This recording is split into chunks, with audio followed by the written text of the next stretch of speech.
Heloo barattoota, akkam nagaa jirtu? Haalli baruu barsiisuu maal fakkaata? Barnoota keessanitti haalaan jabaattanii qophaa'aa akka jirtan abdiin qaba. Ani Maammeedha. Har'a kan ilaallu gosa barnoota histirii kutaa 12ffaa boqonnaa 3ffaadhaa jechuudha. Boqonnaa kana keessatti qabxiilee ijoo armaan gadii haala bareeda ta'een ilaallaa jechuudha. Viidiyoon kun yoo isinitti tole sheer gochuun, laayik gochuunii fi akkasumas koomentii gochuun jajjabeessaa. Okay students, today we will see grade 12 history chapter 3 social, economic and political developments in Ethiopia mid 19th century to 1941. Egaan barattoota, barnoota histirii keessatti konseptiin akkaan barbaachisaanii fi bu'a qabeessa ta'e tokko baraa fi taatee bara sana keessatti ta'e haala gaariidhaan adda baasanii beekuun waan akkaan murteessaadha jechuudha. As keessatti gama hawaasummaatiin, gama dinagdeeniitii fi gama siyaasaatiin walakkeessa jaarraa 19ffaatii hanga bara 1941tti yookaan hanga walakkeessa jaarraa 20ffaatitti Itoophiyaan maal fakkaatti turte kan jedhu laallaa jechuudha.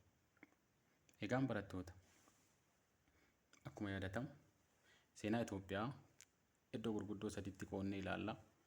Inni tokko ancient history, middle history fi modern history jennee ilaallaa jechuudha. Egaan jaarraan 19ffaan yookaan walakkeessa jaarraa 19ffaa bara 1855 hanga 1974tti modern Ethiopian history jedhama. Innis Teediroos irraa eegalee hanga xumura Haile Sillaaseetitti kan jiru jechuudha. Ammas kan ilaallu 1855 hanga 1941tti jechuudha. Seenaa Itoophiyaa keessatti 1941 yeroo Itoophiyaan weerara Xaaliyaanii lammaffaa irraa bilisatti baatee jechuudha. Hanga bara kanaatitti seenaan Itoophiyaa maal fakkaata ka jedhu gama hawaasummaa, dinagdeenii fi siyaasaatiin kan laallu ta'a jechuudha. Okay, let's start our presentation. 3.1 Long distance trade and people interaction in Ethiopia in the 19th century. Daandii daldalaa dheeraa fi walitti dhufeenya uummataa jaarraa 19ffaa keessatti jechuudha. Factor for the revival of the long distance trade, wantoota fedhiin daldalaa yookaan waldorgommiin daandii daldalaa akka jabaatan taasise. Isaan keessaa inni jalqabaa the establishment of monarchical system among the Western Oromo regions, particularly the rights of the 5 Oromo kingdom in Gibe region, was one of the factors that contribute to the revival of the long distance trade and the reappearance of the Ethiopian merchants in the Gibe region. Wantoota fedhiin daldalaa akka dabalu taasise keessaa fi wantoota daandiin daldala dheeraa kun akkaan hawwatamummaan isaa akka cimu taasise keessaa tokko hundeeffama mootota Gibee shananii jechuudha. Mootonni Gibee shanan Limmuunnaariyaa, Jimmaa, Goommaa, Gummaadhaa jechuudha. Mootonni kunniin hundeeffamuun yookaan sirna gadaa ittiin bulan irraa gara sirna mootiitti jijjiiramuun isaanii hawwatamummaan daldalaa yookaan dorgommiin daldalaa akka naannawa sanatti cimu taasisee jira jechuudha. Akkuma beekamu siyaasa keessatti siyaasaan jabaachuudhaaf yookaan mootummaan tokko mootummaa jabaa ta'uudhaaf gama diinagdeetiin cimuun waan akkaan barbaachisaa waan ta'eef mootonni kunniin hundeeffamuun isaanis daandii daldalaa kana to'atuuf ikoonomiidhaan of cimsuuf waldorgommiin isaan naannoo sanatti godhan daandiin daldalaa kun akka babal'atu taasisee jira jechuudha. Lammaffaan new political development among the Red Sea coasts and the Arabian Bittern of the 19th century strengthened peace and order in and increase the importance of the Red Sea as a very important channel. Akkuma beekamu seenaa keessatti buufataaleen doonii naannawa galaana diimaa kana irra jiran yeroo duriitiif arabootaan qabamanii turanii araboonni ammoo naannawa san yookaan ammoo naannawa buufata doonii fi galaana diimaa jiru kana nageenya isaanii haalaan eeguunii fi tasgabbii cimaa qabaachuun naannawa sanii fedhiin gama daldalaa jiru akka guddatu taasisee jechuudha. Maaliif nageenyummaan naannoo sanii kan murtaa'e waan ta'eef fedhiin namoonni karaa sana irratti daldalatuuf barbaadanii dabaluu isaa agarsiisaa jechuudha. Wantoonni kunniin daandiin daldala dheeraa akka cimu yookaan ammoo daldalli beezii wantoota hedduu akka ta'u taasisee jira jechuudha. Okay. The next one is trade route in the market center. Trade route means a line which merchants or caravans goes to a market center. Market center means a place where people exchange their commodity. Kana jechuun daandii daldalaatii fi jiddu gala gabaa jechuudha. Daandii daldalaa jechuun kan daldaltoonni meeshaalee ofii irra geejjibsiisanii fi iddoo daldalaa ittiin geeffatan yoo ta'u, gabaan ammoo akkuma beekamu iddoo itti finnee meeshaa keenya itti gurgurannu jechuudha. Isaan kun karaalee lamatu ture. One of the line began from Bonga, the capital of the kingdom of Kafa. Daandiilee daldalaa lamaan jiran kana keessaa daandiin inni tokko Bongaa irraa kan ka'u yoo ta'u, Bongaa jechuun magaalaa guddoo mootummaa Kafaa yeroo sanii kan turte. This trade route ran northwards through important trade center.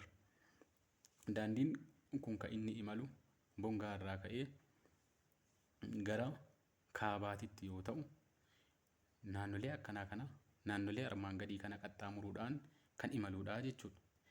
Inni tokko jireen keessa ni darba. Jireen Jimma keessatti kan argamtu Saqqaa ni darba. Limmoo Innaariyaa jechuudha. Asandaaboo in Hurruu Guduruu, Bassoo in Gojjam, and Daaritta in Bagaamidir. From Daaritta the route is Inter Gondar. Daandilee kanneen keessa eega darbee booda Daarittaa gaha. Daarittaa eega gahee booda garamitti deema? Gara Gondaritti deema. Naannoo Amaaraa jechuudha. Erga Gondar gahee booda jedha. The important trading center in the northern region at the Gondar, the trade routes branched into two. Daandiin jireen yookaan Jimma irraa ka'e kun ammoo erga Gondar gahee booda bakka lamatti addaan baha. One branch of the trade routes proceed westward to the Sudan through Matamma. Erga Gondar gahee booda bakka lamatti addaan bahuudhaan inni tokko kallattii Matammaatiin gara Suudaanitti deema. Kan gara Suudaanii deemu kun Gibsi keessaan darbee gara biyyoota Awurooppaatti kan bahuu jechuudha. Biyyoota akka Chaadii fa'aa keessa darbuudhaan Gibsi gahee Gibsi irraan gara biyyoota Awurooppaatti meeshaalee Itoophiyaanonni daldalan kana kan geessu biraanchii tokko jechuudha. Biraanchiin lammaffaan ka'umsa isaa Bongaa godhachuun Jimma keessa darbee Saqqaa, Limmoo Innaariyaa, Asandaaboo, Guduruu, Gojjam keessa eega darbee Daarittaa gahee booda erga Gondar seenee booda biraanchiin lammaffaan the branch ran northward kun gara kallattii dhiyaatitti deeme, inni kun ammoo gara kallattii kaabaatitti siruu Adawaa intar Matsawwaa. Erga Adawaa keessaan darbee Matsawwaa seenaa jechuudha. Gara Eertiraatti goruudhaan inni kun ammoo eessatti nu geessa? Biyyoota Arabaatii fi biyyoota jiddugala bahaatitti kan nu geessu jechuudha. Egaan barattoota as biratti wanti ilaaluu qabnu daandileen daldalaa jiru. Daandiin daldalaa sun kan inni eegalu bongaa kibba Itoophiyaa keessaa kan eegalu yoo ta'u, risoorsii naannoo sanaa jiru guuruudhaan gara gabaa Gondar kana ni ga'a. Eega Gondaritti walitti qabamee booda iddoo lamatti addaan bahuudhaan inni tokko gara dhihaatitti Suudaaniin qaxxaamuree gara Awurooppaa kan deemu yoo ta'u, inni lammaffaan ammoo gara kaabaa dhufuudhaan Adawaa irraan Matsawwaa kan seenu, inni ammoo gara biyyoota Arabaatii fi biyyoota jiddugala bahaatitti kan ce'uudha jechuudha.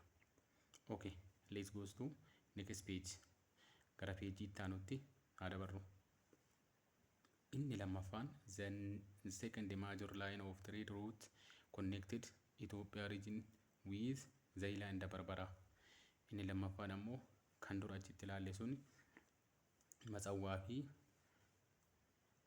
kan duraan achitti ilaalle sun Matammaa fi Matsawwaadhaan alatti kan bahu yoo ta'u, inni kun ammoo Zailaa fi Barbaraatti nu geessaa jechuudha.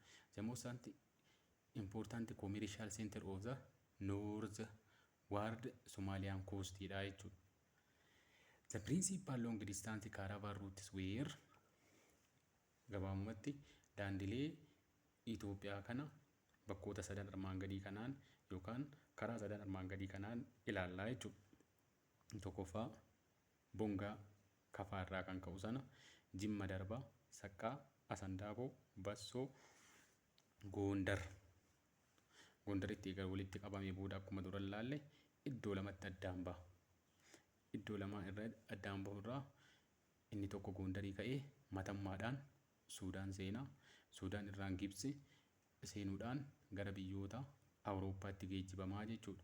Inni lammaffaan ammoo Gondar irraan gara Adawaa, Adawaa irraa gara Matsawwaa, Matsawwaa seenuudhaan biyyoota Arabaatii fi biyyoota jiddugala bahaatitti kan nu geessu jechuudha. Inni lammaffaan bongaa irraa ka'a Jimma seenaa, Saqqaa, Asandaaboo, Awusaa gara Affaar kana dhufuudhaan Taajuraatti nu geessaa jechuudha. Inni sadaffaan ammoo bongaa Jimmaa, Sooddoo, Ankoobar, Harar, Zahilaatu Barbaratti nu geessaa jechuudha. Daandileen gurguddoon isaan kanaa jechuudha.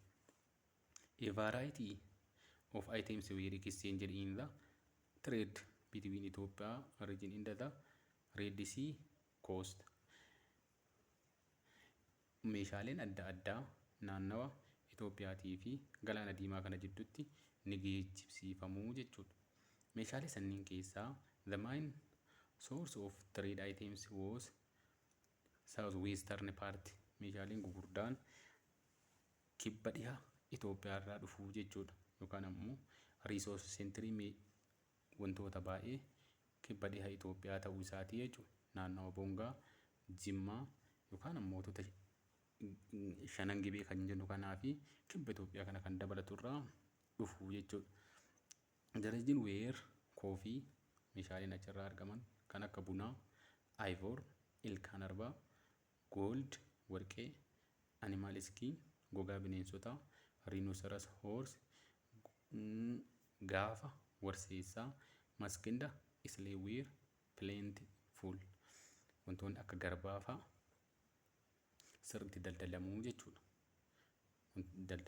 Wantoonni akka daldala garbaa kunniin fa'aatiin biyya keessaa gara biyyoota biraatitti meeshaalee ergamanidha jechuudha.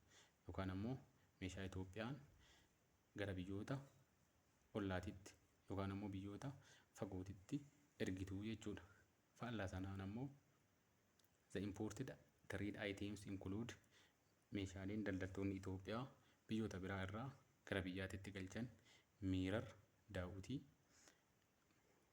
koweers sheel, meeshaalee faaya garagaraatiif oolan miidhagina adda addaatiif oolan cotton clothes uffata jirbii irraa hojjetame yookaan dhayame glass and iron wares meeshaalee akka burcuqqootii fi meeshaalee dhugaatii sibiilota adda addaa irraa hojjetaman gara biyyaatitti galchitii jechuudha. Daldalli bifa kanaan kan adeemsifamu jechuudha. Amma gara wanti daldalamu kun akkamitti daldalamaa yookaan ammoo medium of exchange isaanii maal fakkaata ka jedhu laalla. Bartering. Bartering was a system in which people exchange what they have with what they don't. Bartering jechuun sirna wal jijjiirraa namni tokko waan qabu kan hin qabneen itti geeddaratu jechuudha. Gabaabumatti caalaan xaafii kuntaala tokko yoo qabaate Abbabeen ammoo qamadii kuntaala tokko yoo qabaate isaan lamaan inni tokko kan hin qabneen meeshaadhaan ittiin wal jijjiiruu jechuudha. Sirni akkanaa kun bartering system jedhamaa jechuudha. According to economics, bartering means a medium of exchange or a system of exchange which people exchange their commodity with other commodity jechuudha. Kanuma meeshaadhaan ittiin wal geeddarruu jechuudha. In 19th century, however, different items were used as a medium of exchange. Jaarraa 19ffaa keessa akka medium of exchange'tti meeshaaleen hedduun dhimma itti bahameera jechuudha. Akka medium of exchange gochuudhaan akkuma yeroo ammaa kana mallaqatti fayyadamnu meeshaalee tokko tokkotti fayyadamamee exchange'n yookaan walgeeddariinsi raawwatameera jechuudha. Among such items isaan sana keessaa the most important was salt in the form of bars. Salt baarii yookaan ammoo soogidda amoolee jedhamu kanaan fayyadamanii akka jiddugala wal jijjiirraa tokkootitti dhimma itti bahameera jechuudha. Salt baarii naannoo Affaaritti argamu kana bocuudhaan isa kana abujadii wanta abujadii fakkaatuun qabamee akka jiddugala daldalaatitti ooleera jechuudha. Apart from those traditional meeshaalee traditionalii yookaan meeshaalee aadaa kanneen akka amma asii olitti kaasnee kana jechuudha. Isaan eenyuufaa bartering system meeshaan jijjiiruu fi saaltii yookaan dhagaa amoolii kana fayyadamuun cinatti Maariyaa Tiriizaa doolaariin akka jiddugala daldalaatitti itti dhimmi bahameera jechuudha. Maariyaa Tiriizaan maqaa dubartii mootii Awustiriyaa yeroo sanaa taate, Awustiriyaan yeroo sanatti biyya jabduu diinagdee jabaa qabdu waan taateef mallaqni isaanii ammoo akka har'a doolaara addunyaa irratti international currency ta'ee tajaajile kanatti yeroo sanas dhimmi itti bahameera jechuudha. Maariyaa Tiriizaa kun were introduced in Ethiopian region at the end of 18th century. Xumura jaarraa 18ffaatti yookaan naannoo bara 1785tti Itoophiyaa keessatti dhimma itti bahameera jechuudha. The Muslim Oromo merchants in southwestern were known as Afakala. Daldaltoonni musliimaa naannawa kibba lixa Itoophiyaa jiran maal jedhamanii beekamu? Afqaalaa jedhamanii beekamu. The active Muslim merchants in northern were also called Jabaartii jedhamu. Musliimoonni naannawa kaabaa jiran kun ammoo daldaltoonni musliimaa naannawa kaabaa jiran Jabaartii jedhamu. The leader of the caravan trade way was known as Nagadiras or chief of traders. Hoogganaan daldaltootaa yookaan ammoo namni daldala sana hoogganu maal jedhama? Nagaadiras jedhama jechuudha. Nagaadirasiin akkuma beekamu hooggana daldaltootaa yoo ta'u gaheelee adda addaa qaba. Isaan keessaa sagantaa imalaa yookaan ammoo guyyaa kam karavaaniin tokko deemuu akka qabuu fi karaa kam deemuu akka qabu kan filatudha. Iddoo boqonnaa iddoo gurgurtaan itti raawwatamu yookaan gabaa filachuu, diina isaan irraa eeguudhaaf waraanaanis ta'u of qopheessuu yookaan ammoo namoota karabaana kana qabanii deemaniin gochuu fi nageenyummaa isaaniitiif itti gaafatamummaa kan fudhatuu fi kan hoogganuu jechuudha. Mootiin biyya tokko fakkeenyaaf mootiin shawaa tokko yoo jiraate daldaltoonni isaanii yoo iddoo biraatitti kan deeman ta'e karaa hoogganaa daldaltoota kanaatiin iddoodhaa iddootti kan itti socho'uu jechuudha. Okay. Inni itti aanu trade as a factor for people interaction. Daldalli akka sababa walitti dhufeenya namootaatitti jechuudha. Kana jechuun yeroo daldalamu namoonni naannoo garaagaraa irraa hirmaatu.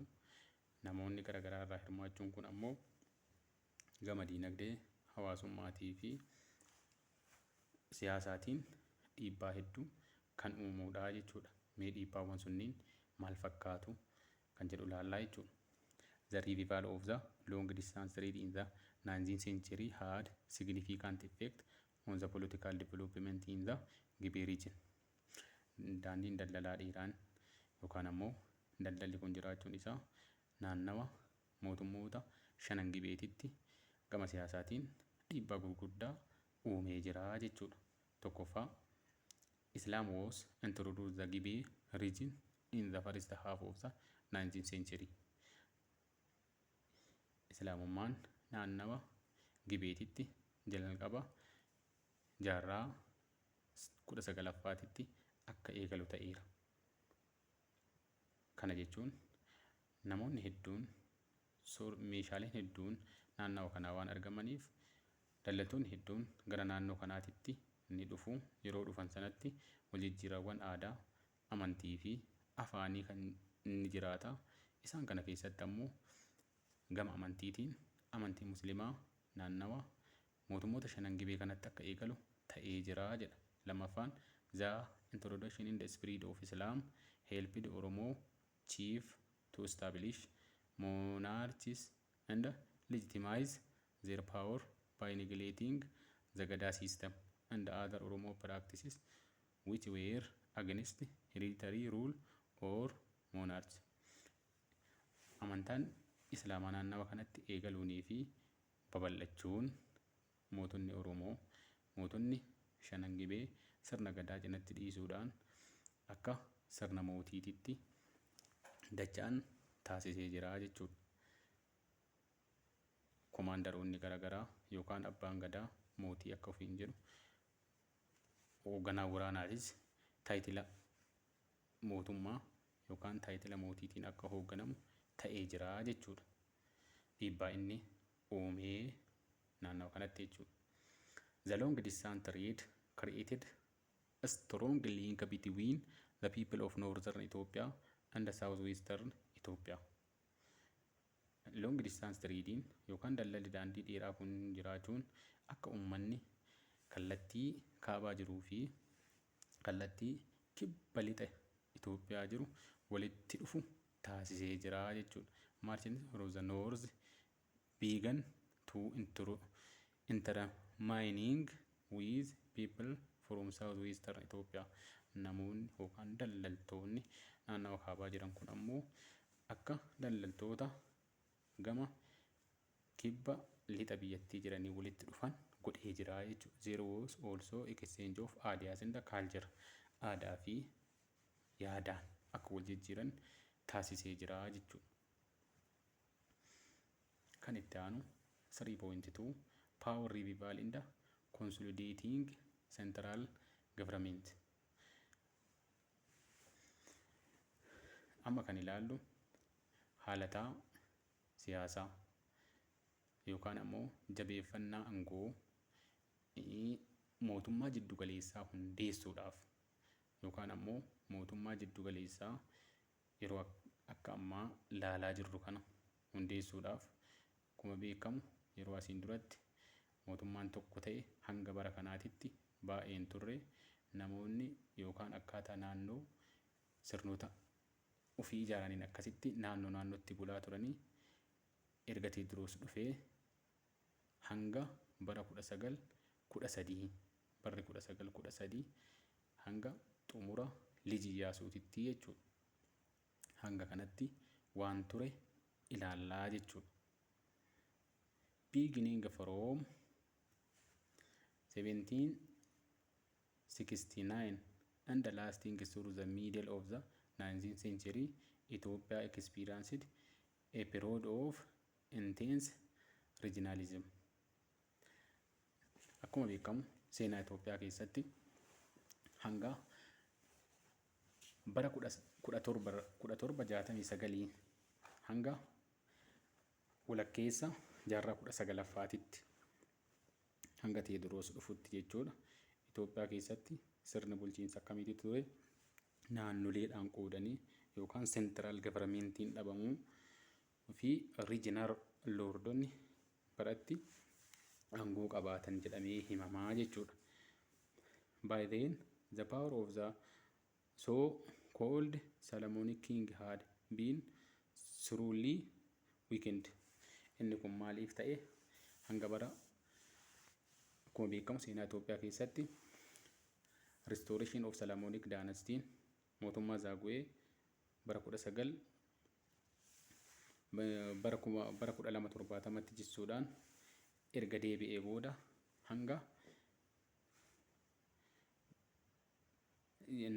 jidduu bara 1769 hanga 1855tti aangoo isaa dhabee ture jechuudha.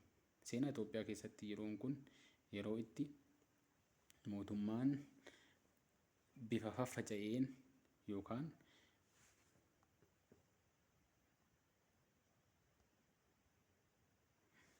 egaan barattoota mata dureen itti aanu power revival and consolidating central government 1855 to 1913. Yaalii mootummaa jiddu galeessaa hundeessuuf yookaan ammoo mootummaa tokko jalatti buluudhaaf 1855 hanga 1913tti taasise maal akka fakkaatu ilaallaa jechuudha. Egaan barri kun bara 1855 baratti Atsee Teediroos aangootti qabate yoo ta'u, barri 1913 ammoo baratti Lij Iyyaasuun aangootti gadhiise yookaan ammoo bara xumura aangoo isaa jechuudha. Gidduu kanatti maaltu akka ta'e ilaalla. Beginning from 1769 and lasting through the middle of 19th century, Ethiopia experienced a period of intense regionalism. Isa kana jechuun jalqaba bara 1769 hanga walakkeessa jaarraa 19ffaatti Itoophiyaan biyya mootummaa jiddu galeessaa hin qabne yookaan ammoo mootummaa naannolee garaagaraatti hundeeffamaniin kan bultuudha jedhamee yaadatamaa jechuudha. Barri kun hanga Teediroos aangootti qabatutti yookaan 1855tti jechuudha. Akka seenaa Itoophiyaatitti barri kun maal jedhama? By the power of the so-called Solomonic kings had been thoroughly weakened. Baratti Solomonic dynastiin yookaan mootummaan sanyii Salamoonaa ofiin jedhu itti dadhabeedha jechuudha. Akkuma yaadattan Solomonic dynastiin mootummaa Zaaguwee kuffisuudhaan naannawa bara 1270tti gara aangootitti kan dhufe yoo ta'u, naannawa bara 1769tti ammoo mootummaan kun dadhabuudhaan aangoo isaa dabarsee yookaan ammoo aangoo isaa gadi dhiisee jechuudha. The Yejjuu races had dominated Ethiopian politics from 17 bara Yejjuun yookaan mootummaan Yejjuu jedhamu bara 1769 hanga 1855tti bulchiinsa Itoophiyaa dhuunfatee ture jechuudha. Yeroo kana keessatti akka seenaa keessatti jedhamu Itoophiyaa keessatti mootummaan seentiraaliin hin jiru. Mootonni baay'een akkaataa naannoo isaaniitiin faffaca'anii kan bulanidha jedhamee yaadatamaa jechuudha. The Yejjuu rulers who were also known as Warashee.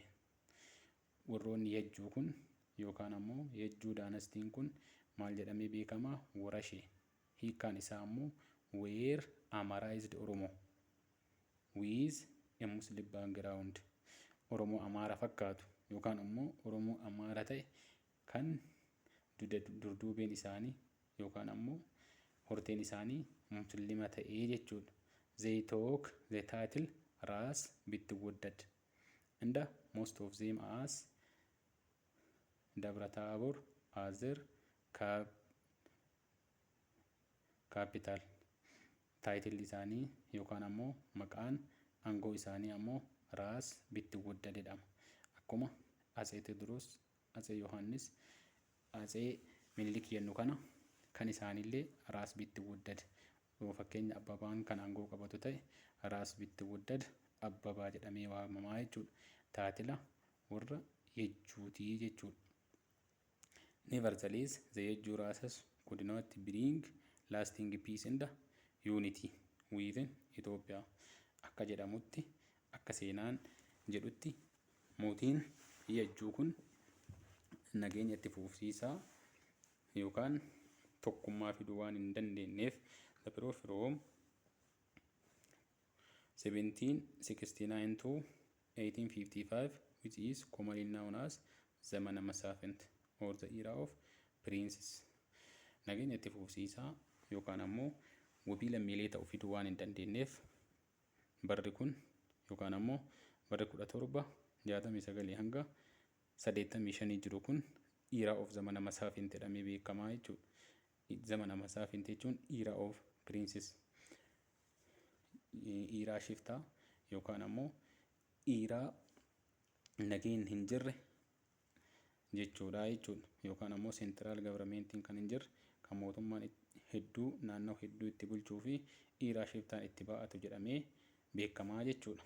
It was also a period when the Ethiopian Orthodox Church was turned by religious doctrinal controversies. Yeroo rakkooleen ulfaataanii fi rakkooleen walxaxaan Orthodox Church Itoophiyaa keessa itti turedha jechuudha. Guutumaan guututti yeroon kun yeroo nageenyi hedduu itti boorahee fi mootummaan jiddugaleessaa itti laaffate jedhamee himamaa jechuudha. Jiddugalli isaanii yookaan seentariin poolitikaa isaanii ittiin hoogganamu naannawa Dabra Taabooriiti, naannawa Amaaraa keessa jechuudha. Egaan barattoota wantoota hedduu hubattan jedheetiin yaada. Yeroo itti aanu religious doctrinal controversies wantoota amantaa Kiristaan Ortodoksii keessatti walxaxaa ta'anii fi rakkoolee yeroo sana turan bal'inaan ilaallaa jechuudha. Egaan barattoota viidiyoon kun yoo isinitti tole sheer, laayikii fi sabiskiraayib akka gootan isin affeera. Hanga walitti dachaanuuf turtii gaarii.